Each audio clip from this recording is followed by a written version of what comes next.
Gusto niyo ba magkaroon ng pinagpalang buhay? And all of you answered yes. Hindi man lahat nagsalita, pero lahat tumango. As sinabi nila, yes, Pastor, I want to have a blessed life. Pero ang malaking tanong, if we want to have a good and blessed life, how can we have that blessed lives? Kasi minsan kaya hindi natin makuha yung pinagpalang buhay because we have a wrong definition of what a blessed life mean. Ano nga bang ibig sabihin kapag sinabi mong ikaw ay merong pinagpalang buhay? Kasi ang pagkakaroon ng blessed life is more than just a gift of material things. Hindi porket meron tayong mga material na mga bagay na hindi naman laging masama as long as you don't idolize these things, ay hindi ibig sabihin noon na automatic tayong merong blessed life. Everybody say amen. Ibig sabihin, yung buhay na kasama si Kristo, yun pa lang, pinagpalang buhay na. Hindi na natin kailangan ang material na bagay, at kung hindi man loobin ng Lord na magkaroon tayo ng mga bagay na ito, ang sabi ng scripture mga kapatid, if I am in Christ, I'm already living a blessed life. Everybody say, I am living a blessed life if I am in Christ. Amen? Sa mundo, pananaw ng mundo, kailangan mag-work hard ka, mag-strive ka, para ikaw ay magkaroon ng pinagpalang buhay. Pero ang sabi ng ating Panginoong Yesus, ang blessed life is not something that you work for. It is not something that you buy. It's not something that you will achieve. It is not something that you will fulfill. Ang tunay na pinagpalang buhay is something that you should find and receive. Hanapin at tanggapin. Bakit tanggapin? Kasi binigay na ng Panginoon. Pinagbayaran na ni Kristo, kailangan mo na lang tanggapin, at dahil sinabi ng scripture na seek the kingdom of God, sometimes hindi natin makita, so we have to seek it. Ang sabi naman ng scripture sa Matthew chapter 7 verse 7, seek and you will find. Ang kingdom naman ng Panginoon hindi nakikipagtaguan sa atin. As long as meron kang desire na hanapin ito, as long as nagnanais ka na mahanap ang kalooban ng Panginoon at ang kaharian ng ating Panginoon, ipinangako naman niya na matatagpuan mo. But only those who are eager, may desire na hanapin ito, will find it. Everybody say, seek and you will find. So let's define what the kingdom is. Everybody say kingdom. Ano bang ibig sabihin ng kingdom? A kingdom is influenced by the mind of the king.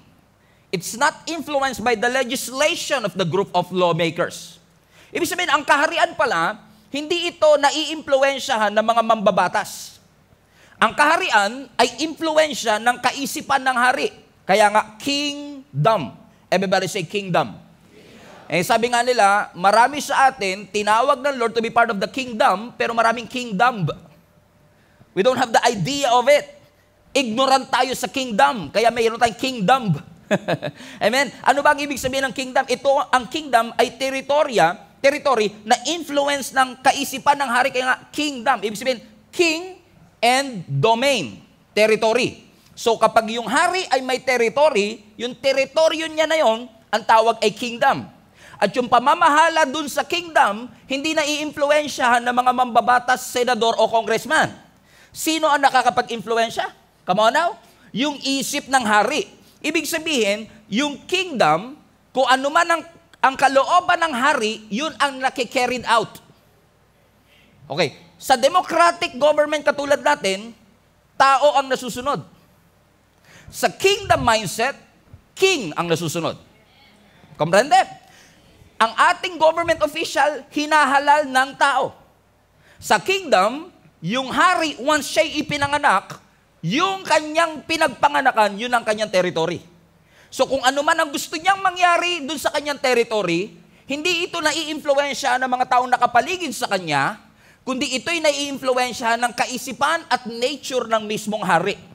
So kung ano ang kanyang nature, kung ano ang kanyang ugali, yun ang magiging pamamalakad sa buong kaharian. Ibig sabihin, yung hari ang pinaka-importanting tao sa kingdom. Ang sabi nga ng the great Miles Monroe, the will, the intent, and the purpose of the king is the most important aspect in the kingdom of God. Ano ang kanyang kalooban? Ano ang kanyang intensyon? Ano ang kanyang purpose? Yun ang nagmamanifest sa kingdom. Now, tinawag tayo ng Lord to be part of the kingdom. Kingdom of God. Everybody say kingdom of God. So ano ibig sabihin kapag sinabi mong you are part of the kingdom of God? Na kung babasahin niyo po ang Biblia, especially in the New Testament when Jesus came, Ang definition ng Biblia, mga kapatid, is that the kingdom is the rule of Christ in the hearts of the believer. Ibig sabihin, if you are part of the kingdom, the will of the king, the intent of the king, and the purpose of the king should manifest in every believers. Kung ikaw ay nananampalataya kay Jesus, kalooban niya dapat ang nasusunod, intensyon niya dapat ang nasusunod, at layunin niya ang ating nilalakaran. Kaya nga sabi ni Jesus Christ sa Matthew chapter 6, kung kayo ay mananalangin, manalangin kayo ng ganito. Everybody, Our Father, who art in heaven, hallowed be thy name, your kingdom come, and your will be done on earth as it is in heaven. Meaning, if we are part of that kingdom, yung kalooban ng hari doon sa langit ay mangyari dito sa lupa. Let me repeat. Sa democratic type of government, yung kalooban ng tao ang nasusunod. Sa kingdom, yung kalooban ng hari ang nasusunod. Siguro yun ang reason kung bakit maraming mga Christians hirap mag-submit sa king kasi nasanay sila nasusunod. Kapag hindi nila gusto ang pamamalakad ng gobyerno, people power tayo. Magwelga tayo, magprotesta tayo, at yung gobyerno susunod sa kagustuhan ng tao. Pero sa kingdom, hindi pwede yon. Sa kingdom, kahit hindi mo gusto, pero gusto ng hari, siya ang masusunod. And yun ang reason kung bakit maraming Christians hirap sumunod sa Panginoon. Alam niyo kung bakit? Kasi yes, yung ating espiritu, kumilala kay Lord, kasi alam niyo naman, no, yung ating kabuuan, yung wholeness natin ay body, soul, and spirit. Amen? Nung tinanggap mo si Jesus Christ, yung spirito mo sumunod kay Lord. Yung spirit mo na born again. Pero minsan yung soul, hindi sumusunod agad. Ano ba yung soul natin yan? Yung mind natin, yung heart natin. Kaya napapansin nyo, gusto ng spirito, ayaw ng puso. Hindi nyo ako maintindihan. Yung spirito mo, gustong-gusto magsimba kanina. Pero yung katawan mo, ayaw, gusto maiwan. Nagtatalo ngayon yung spirit at yung body. Nagtatalo minsan yung puso mo kasi gustong-gusto mo yung lalaking ito, pero yung spirito mo sila sabi, mali yan. Kasi yung spirito mo matagal lang born again, pero yung soul mo ayaw agad sumunod. Hindi nyo ako maintindihan pa rin? Amen? Yung espiritu mo sabi, wag mong kainin yung cake na yan. Pero ang sabi ng emosyon at puso mo, favorite mo yan. Amen? So hindi, nagkakaroon ng pagtatalo kasi nga, yung intent ng Diyos at yung intent natin, hindi minsan magkasundo. Pero sino ba ang masusunod pag nasa kingdom ka? Si Lord. Ibig sabihin yung kanyang kalooban, yun ang masusunod. Yun ang dilema natin, ano? Kasi minsan, nire-recognize natin si Jesus bilang king, pero siya nga ba'y talagang hari sa ating buhay? O ikaw talaga ang nakaupo sa trono ng iyong puso? Kasi hanggat hindi ka umaalis sa trono ng iyong puso at inaalaw na ang Diyos ang mamahala at maging presidente at maging hari ng iyong buhay, your life will never be changed. Sabi mo sa katabi mo, we are part of the kingdom. Amen? So ang dilemma natin mga Kristiyano is this, no? Ang sabi natin last Sunday, ang kingdom ni Lord hindi katulad ng kingdom ng mundo na visible. Ang kingdom ni Lord, invisible. Ibig sabihin ng invisible, hindi siya wala siyang palasyo rito, pero ang sabi ng scripture, repent for the kingdom of God is at hand. Sa ibang translation, the kingdom of God has arrived. Dumating na yung kingdom ng ating Panginoon. So ibig sabihin yung invisible kingdom, the moment na dumating si Jesus Christ is here already. Ang problema, invisible. Amen? So alam natin mga kapatid na God's kingdom is not of this world. Dumating dito but not of this world. Komprende mga kapatid? On the other hand, sabi ng Panginoon, hindi siya nandito, pero kailangan yung dalin dito ang kanyang kaharian. Parang gulo, no? Hindi siya nandito, pero kailangan mong dalin dito. Contradiction ba yan, Pastor? No. It's not a contradiction kasi ang kingdom ni Lord can be both here and there, then and now. Everybody say here and there. Then and now. Ibig sabihin, ang kingdom ni Lord, is not part of this world, but we can bring the kingdom of this world here and share the kingdom and advance God's kingdom here on earth. Hindi mo siya nakikita, but it doesn't mean hindi siya pwedeng mag-manifest. Kaya ang sabi ng Luke chapter 17 verse 20 to 21, now, when he asked by the Pharisees when the kingdom of God would come, nung tinanong siya ng mga Pharisees, si Jesus Christ, kailan ba darating yung sinasabi mong kaharian? Wala naman ako nakitang chariots, wala naman ako nakitang throne, wala naman ako nakitang palasyo. Anong sabi ni Jesus Christ? He answered them and said, the kingdom of God does not come with observation, meaning you cannot see it. nor will they say, see here or see there, for indeed, the kingdom of God is where? Within you. Ibig sabihin, it's in our hearts. Yung paghahari ng Panginoon, wala siyang palasyo, wala siyang chariots, pero yung kanyang paghahari nasa puso ng lahat ng nananampalataya sa kanya. Yun lang. Nung nanampalataya ka, ang problema, hindi lahat ng kabuuan ng pagkakatao mo sumunod agad. Nung hindi mo pa kilala si Jesus, marami kang bisyo. Nung nakilala mo si Jesus, hindi automatic na kinabukasan nawawala yung bisyo ng iba. Yung iba, instant. And thank God for that. Pero may mga taong progressive yung kanilang pagbabago. May mga instant na pagbabago, may mga progressive na pagbabago. Eh talagang miraculously, may mga kilala naman ako, the moment tinanggap nila si Jesus Christ, lahat ng panlasa nila sa bisyo, tinanggal ni Lord. And when I say bisyo, nasanay lang tayo na alak at sigarilyo, napakarami pong bisyo sa buhay. Yung panonood ng Netflix ng buong 24 hours, bisyo yun. Amen? Maraming mga tao ngayon, walang vision, pero may bisyo. YWAB, youth with a bisyo. Amen? So ano sinasabi ng scripture, mga kapatid? No? Lahat tayo, kung milala kay Jesus Christ, and we're supposed to be part of God's kingdom, at dapat ang nasusunod will, intent, and purpose ng King. However, that's not the case all the time.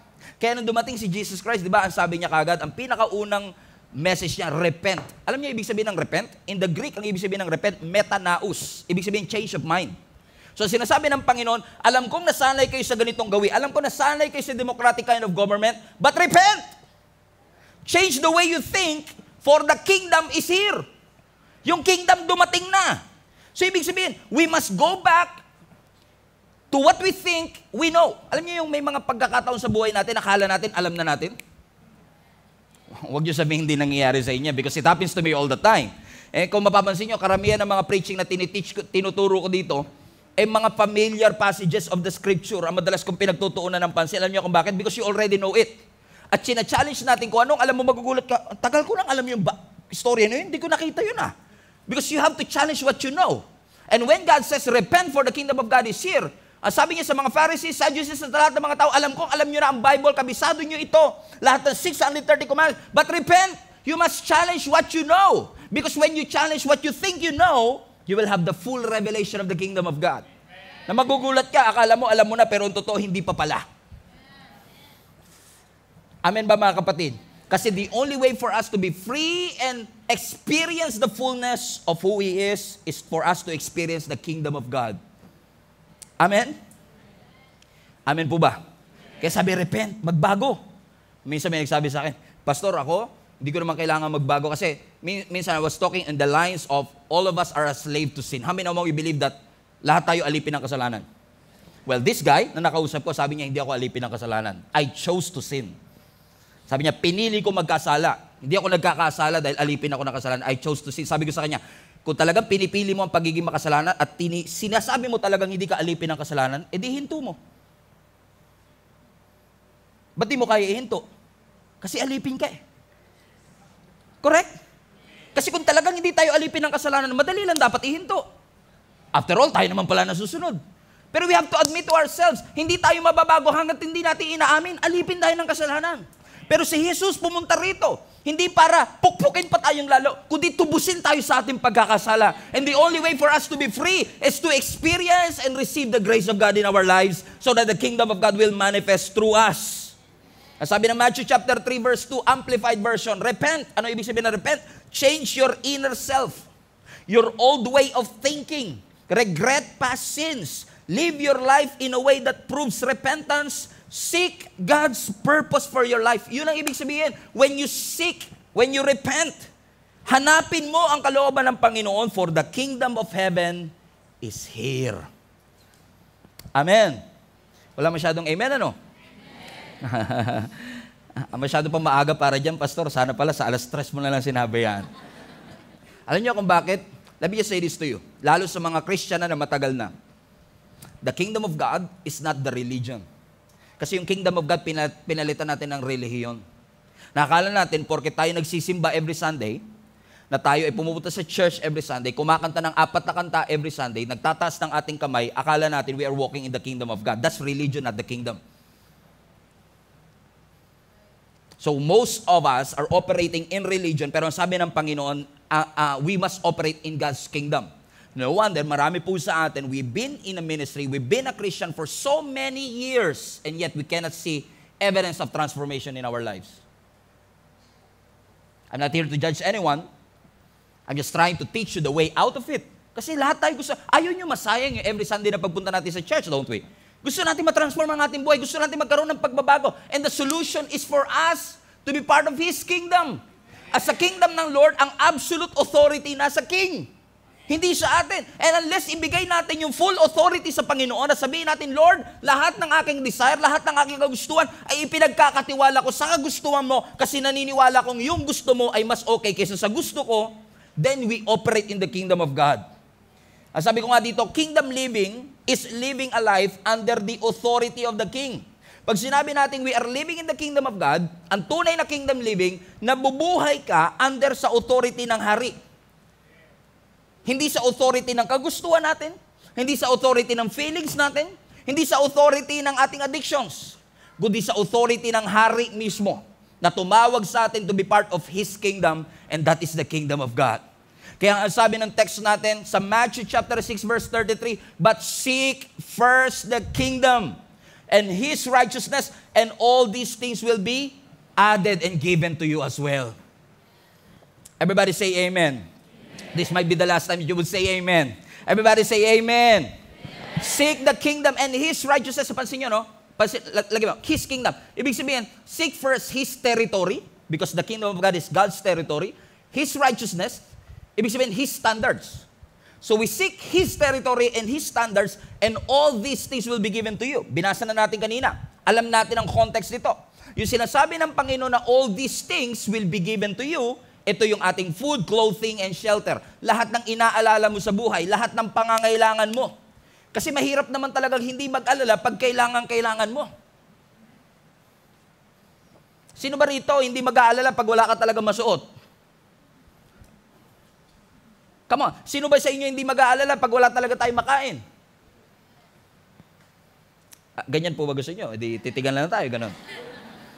I mean, lahat tayo nag-aalala, correct? Pero sabi ng Panginoon, ba't mo inaalala yan? Kaya nga sabi ko last Sunday, counterintuitive kingdom. Nasanay tayo na inuuna nating alalahanin ang lahat ng ito. Lord, ibigay mo lahat ng ito, pupurihin kita. Ang sabi naman ng Panginoon, hanapin mo muna ako. And all these things will be added unto you. Amen? So ibig sabihin, you don't just observe yourself as part of the kingdom, but also submitting your standards to His standards. Kasi balik mo nga anak, hindi sinabi ditong seek first the kingdom or His righteousness. Sabi end.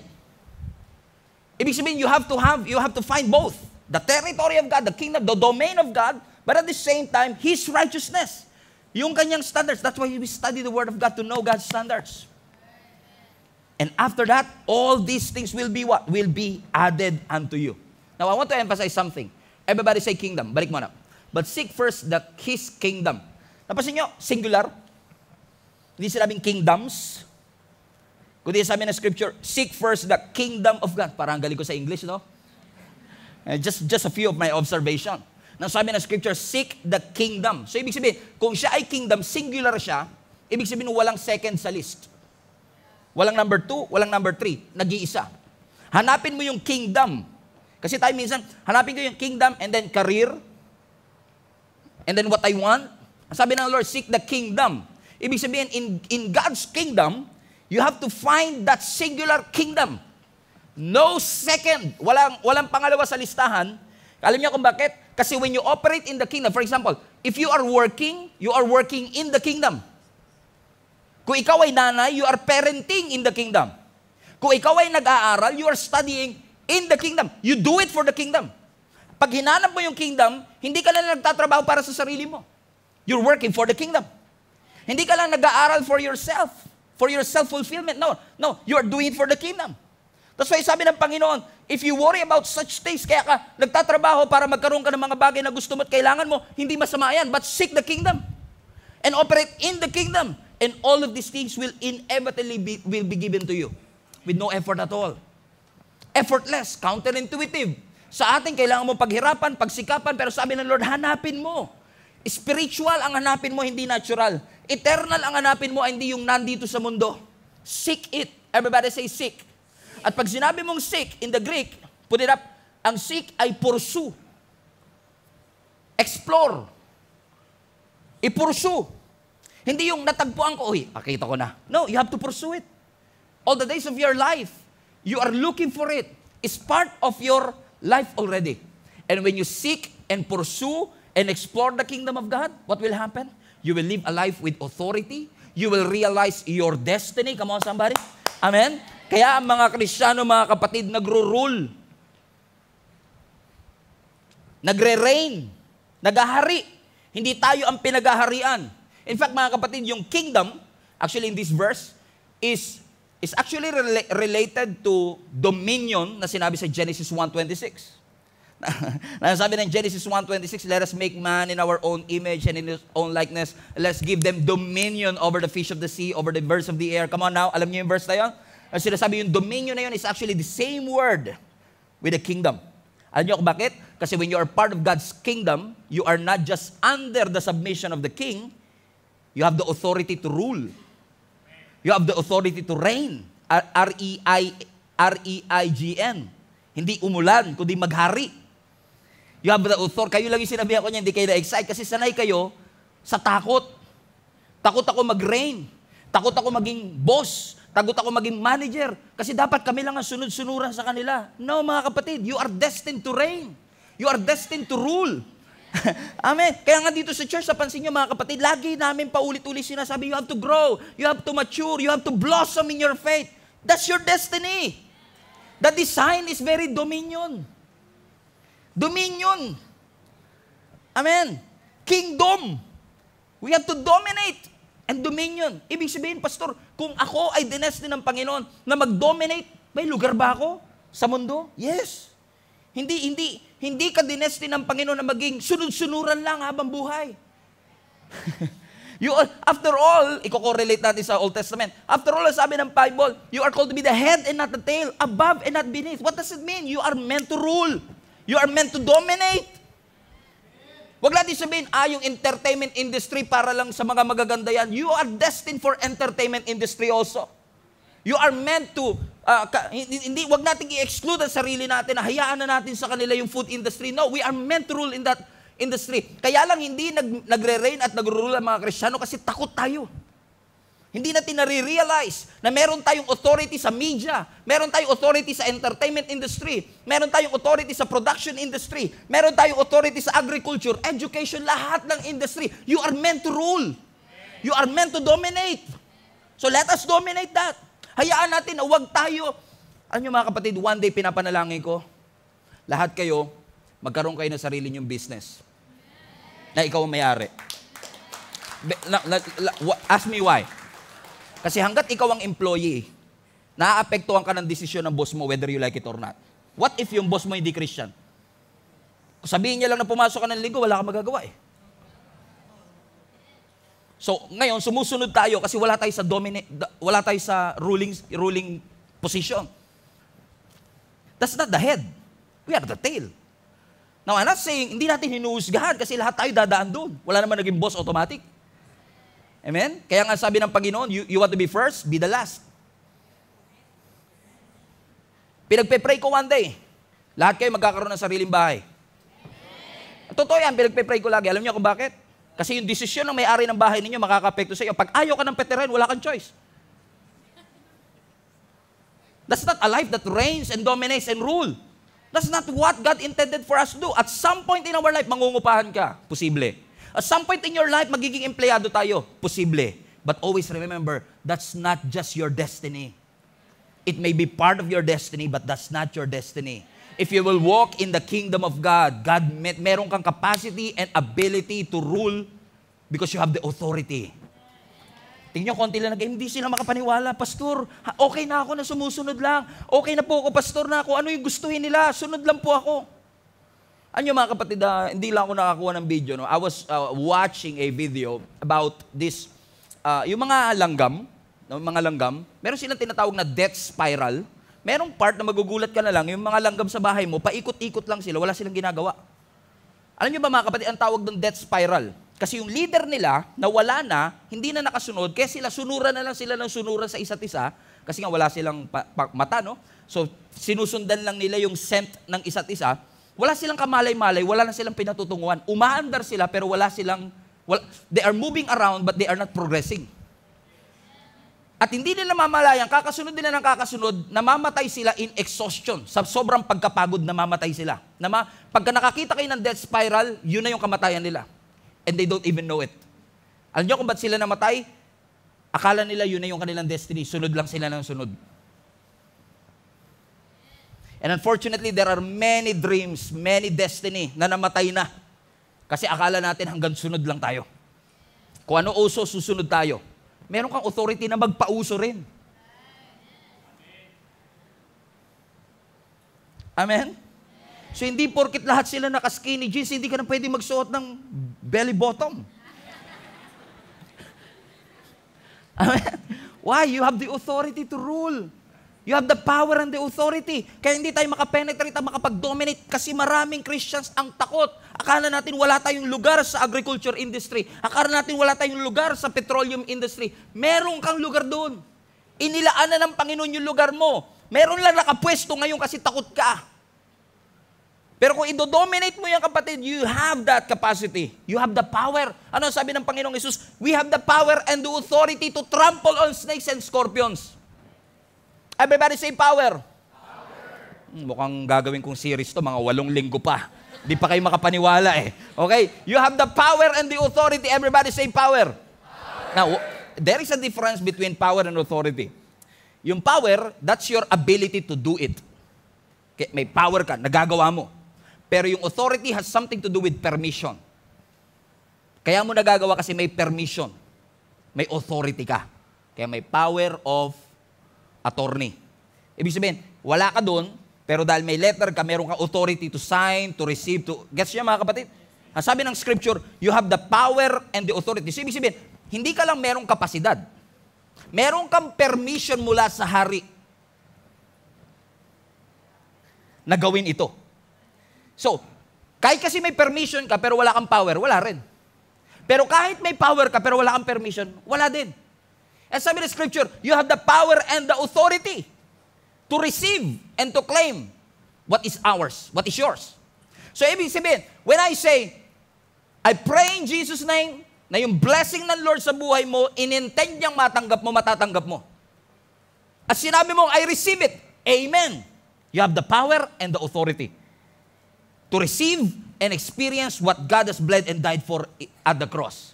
So, when you say, I receive, when you say amen, sino sa inyo naniniwala lahat ng pagpapala na gustong ibigay ng Panginoon sa inyo, matatanggap ninyo?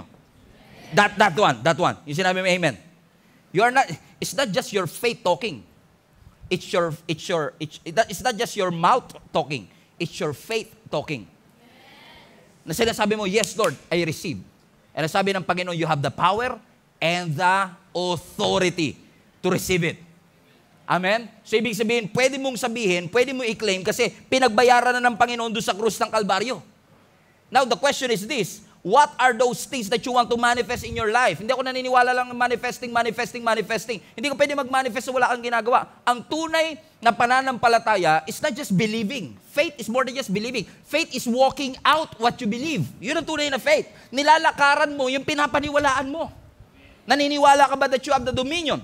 That you have the authority. Unless you walk it out, hindi mo mararanasan. Kaya nga sabi ng scripture, live by faith, act by faith, and walk by faith. Huwag kang mag-settle na talaga. Walk by faith lang tayo. Walk by faith dapat. You should walk by faith sa pananampalataya kasi walang imposible sa Diyos. Amen. If you know my story, if you know our story, you would never imagine that at some point in my life, I would never imagine that at some point in my life, tatawagin ako ng Panginoon to speak to millions of people. I've never imagined that. Ano kung kakausapin ko yung 16-year-old Stephen na inassign ni Ate Weng one day na mag-speak sa aming worship team na nanginginig yung kamay ko habang nagpipreach. Binigyan niya ako ng 15 minutes to speak pero 5 minutes lang, wala na ako masabi. Hindi ako maniniwala na at some point magsasalita ako into millions of people. Alam niyo kung bakit? Because I didn't know that the kingdom of God is already within me. Ibig sabihin, the power and the dominion is already within me. I already have the power, I already have the authority, pinaniwalaan ko naman, pero hindi ko nilakaran. So unless you walk it out, you won't experience the power and the authority. Amen? Because whether you like it or not, mga kapatid, every single day na tayo ay nabubuhay, merong nangyayaring spiritual formation. Spiritual. Internally and externally, you're being shaped all the time. Yung kinakain mo, it is shaping you. Yung pagtulog mo, it is shaping you. Externally. So kapag healthy ang kinakain, nagiging maganda raw ang balat. So ibig sabihin, what you eat, shaped you. How you sleep, shaped you. What you put on your body, when you exercise or not, it's your choice. But whether you exercise or not, it is shaping you externally. You eat pork or you eat healthy foods. Come on now. Pastor, pag-usapang kingdom lang. Huwag isama yung mga baboy, ganyan, cake, mga... Kingdom pinag-uusapan eh. Okay na ako sa kingdom eh. Amen? But the point is this, no? Hindi naman tayo perfect sa lahat ng bagay na ito, no? Meron siguro kasi marami akong kilala dito, mga martial artists talaga, mga sikat sa UFC, talagang they watch what they eat. May mga member tayong ganyan, mga celebrity na nag-a-attend sa church na, talaga they watch what they eat, no? Pero ang point lang is, ano man ang kainin natin, whether healthy or unhealthy, it is shaping us externally. But we are also being shaped internally. What you feel, what you think. Kung takot ka o in love ka, it is shaping you from the inside. So ibig sabihin, merong 24 hours, 7 days a week na spiritual formation na nangyayari sa atin externally and internally. So it's based on the choices that we make. Either you will work hard or you're hardly working.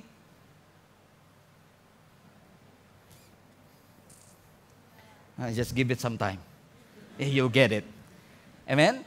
Either you want to work or not to work, it is shaping your future. By purpose man or by accident, we are being shaped. Kaya minsan nagtanong sa akin, Pastor, sumunod naman ako kay Lord, pero ba't hindi na bago ang aking buhay? Kung hindi na bago ang buhay mo, nung sumunod ka kay Lord, baka hindi ka talaga sumusunod. Kasi I've never met anybody na sumunod talaga kay Lord, pero hindi na bago ang kanilang buhay.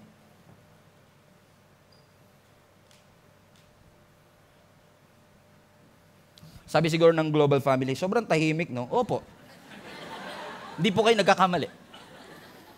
Eh di ba, Pastor, Jesus already bled and died for at the cross for us? Yes. Jesus already redeemed at the tree what happened in the first tree. In Genesis, niredeem niya tayong lahat. You have the power and the authority, yes. But the problem is this, we are not walking in it. We are prioritizing what we think we need rather than what we actually need in the kingdom of God. Yun ang problema. We are having a problem prioritizing what is really necessary. And I understand, ang transition, hindi automatic yan. Tinanggap mo kay Lord, transition, bago na kagad ang buhay natin. No, it's a process. Ang tunay na pagbabago po ng ating buhay, proseso po siya. Wala pong automatic, perfect na kagad. Pero ano sabi ng scripture? Balik natin yung Matthew 6:33. Seek first the kingdom and His righteousness, and all these things will be added or given to you. Everybody say added. So ang problema natin, mga kapatid, tanggalin mo yung highlight, anak. Papansin mo, mga kapatid, ang problema natin, gusto natin yung nasa huli. Ayaw natin yung nasa unahan. So pinagbabaliktad natin yung order. But sequence matter. Pag nagbobotonis ka, kailangan tama yung unang botonis mo or else lahat sablay na.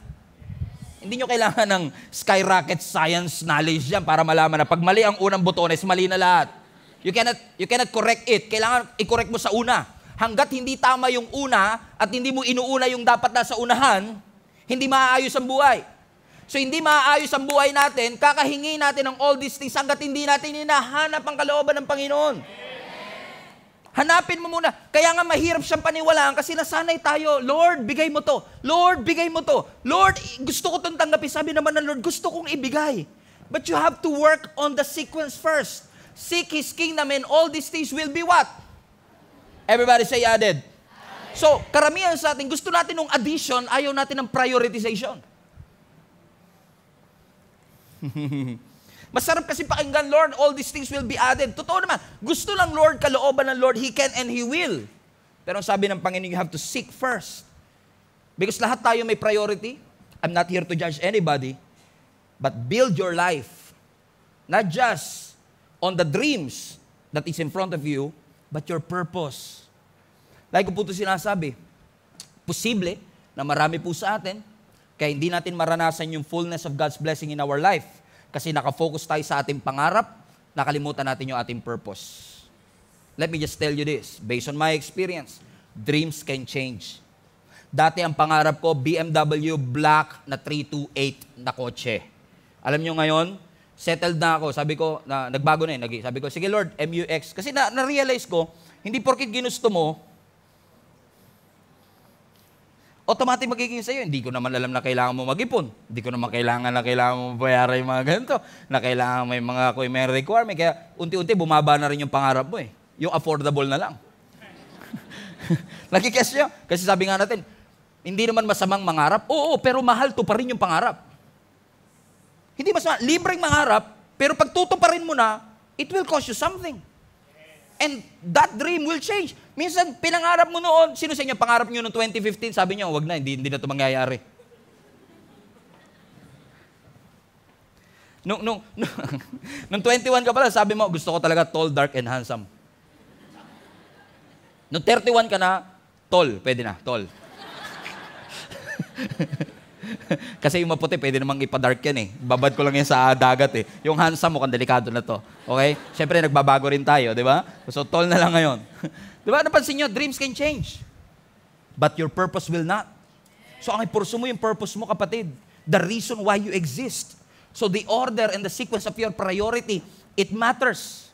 The sequence of your priority, it matters. Sino ang nasa number 1 ng iyong prioritization sa ngayon? Ang number 1 po ba ay yung karir mo? Ang number 1 po ba yung family natin? Ang sabi ng Panginoon, seek first the kingdom of God and His righteousness. Ibig sabihin, the first must be the beginning. Amen? So if you want your situation to change, you have to change your priorities. Change your priority and it will change your situation.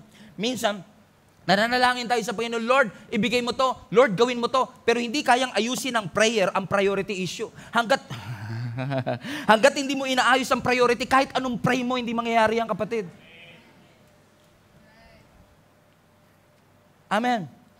Walang imposible sa Panginoon. Pero ang sabi ng Panginoon, you have to follow the economy and the sequence that I have intended for you to follow. You are part of the kingdom of God. Amen? Alam niyo, hindi tayo against sa pagyaman. Pinagpipray ko nga, balang araw lahat tayo yumaman. Pero kung ang pagyaman natin is at the expense of our soul, ang sabi ng Panginoon mismo, how good is this? How good is it that you gain the whole world but forfeited your soul? Sabi ng Panginoon, pwedeng yumamang ka pero na-forfeit mo yung soul mo. Baliwala. You'll be full but not fulfilled. Yung success will not feel successful. Pero sabi ng Panginoon, just follow the order that I want you to follow and then you will see. Ano sabi ng Proverbs 23 verse 4-5? Do not wear yourself out trying to get rich. Huwag mo masyadong pagurin ang sarili mo sa pagpapakayaman. Be wise enough to know when to quit.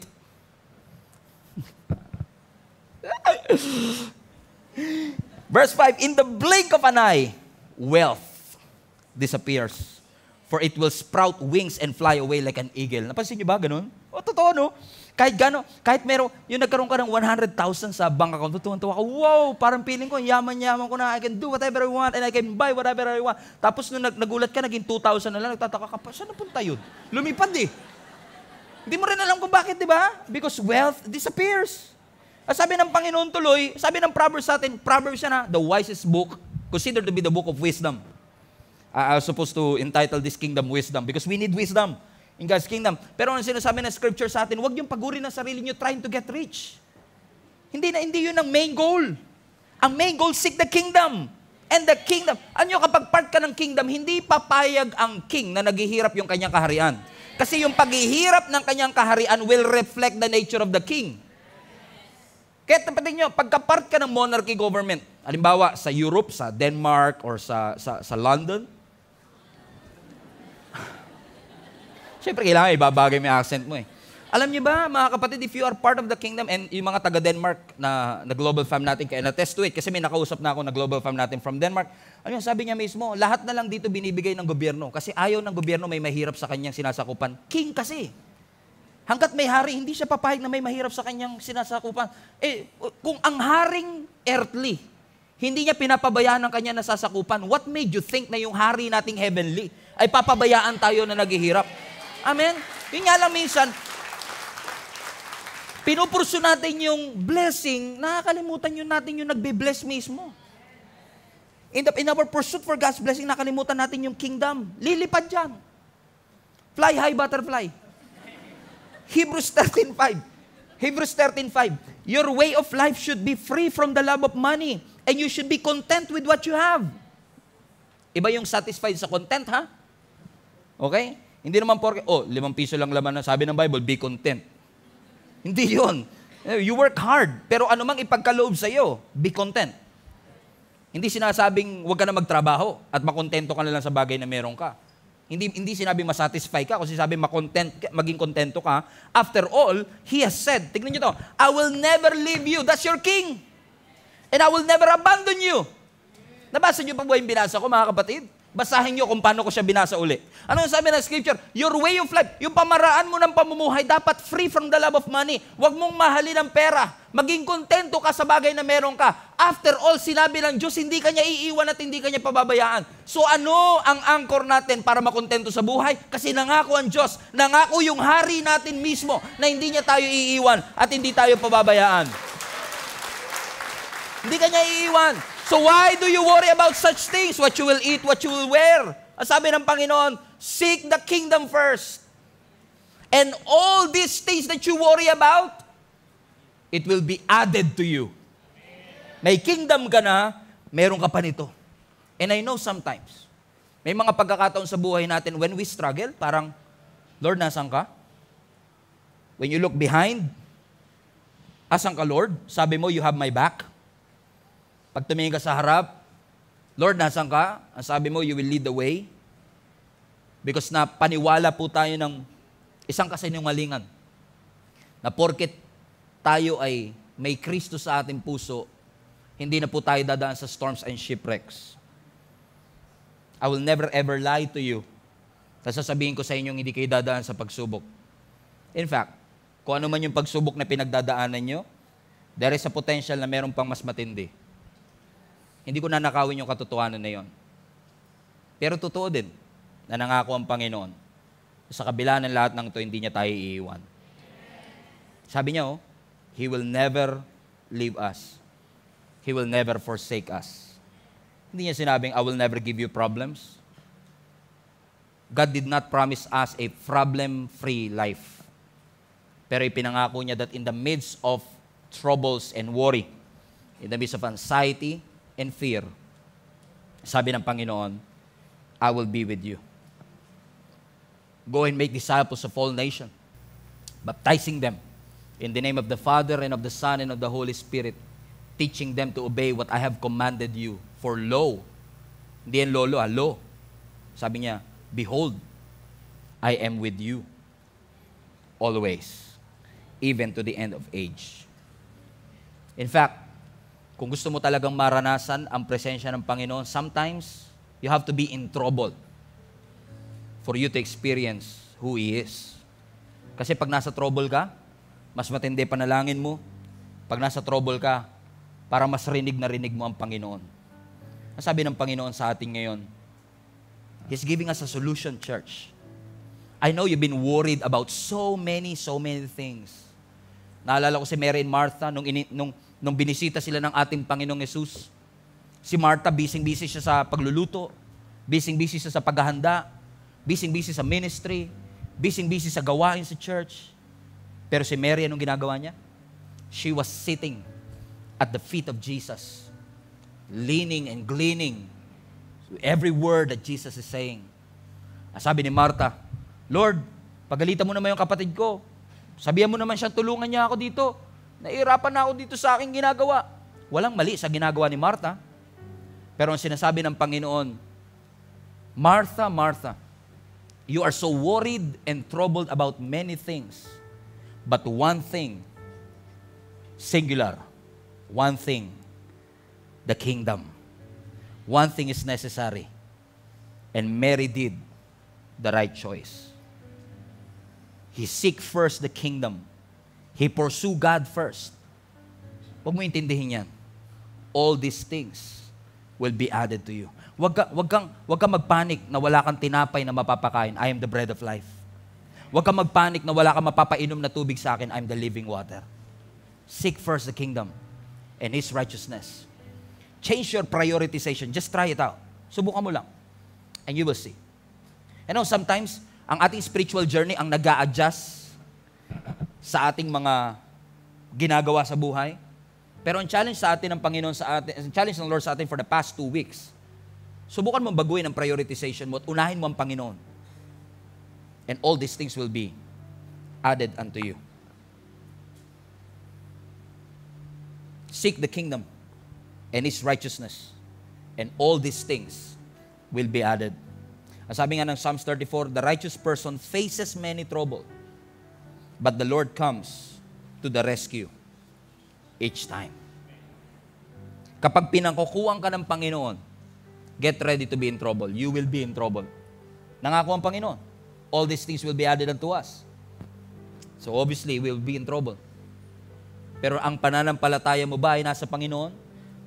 Meron po ba sa puso mong puwang ang Panginoon sabihin, Lord, alam ko hindi ako sure sa future ng aking kamag-anak, hindi ako sure sa future ng aking karir, ng aking buhay.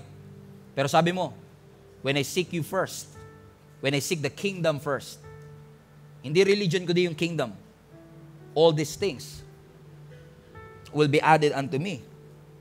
Would you do it, Lord? By faith? Would you do it, Lord?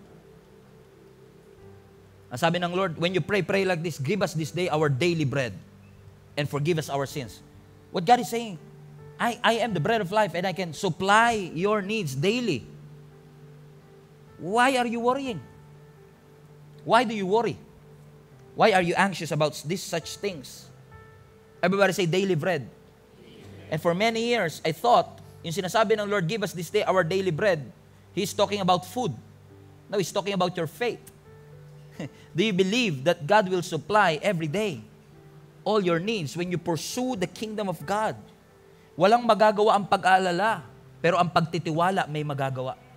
May magagawa ang pagtitiwala natin sa Panginoon. Lagay nyo nga sa chat, walang magagawa ang pag-aalala. Sabi niya, walang magagawa ang pag-aalala, pero ang pagtitiwala ay mayroong magagawa. Pagtitiwala that He is your refuge and your strength, the very present help in times of your trouble. Pagtitiwala that when you put your confidence in Him, He will direct your paths straight. Pagtitiwala na ang Diyos natin ay hindi tayo iiwan, hindi tayo pababayaan, na Siya'y nakakarinig ng ating mga panalangin at nakikita niya ang ating sitwasyon. Pananampalataya na hindi ako iiwan ng Diyos ano man ang mangyari. So Lord, anumang bagay na inaalala ko ngayon, bigyan mo ako ng tapang na iwanan muna ang lahat ng bagay na ito, ipursu ko ang iyong kaharian at sabi mo, with faith, naniniwala kong all these things will be added unto me. May I have that kingdom priority in my life. That I don't just prioritize what I want, kundi I prioritize what you want in my life. Every head bow, every eye closed.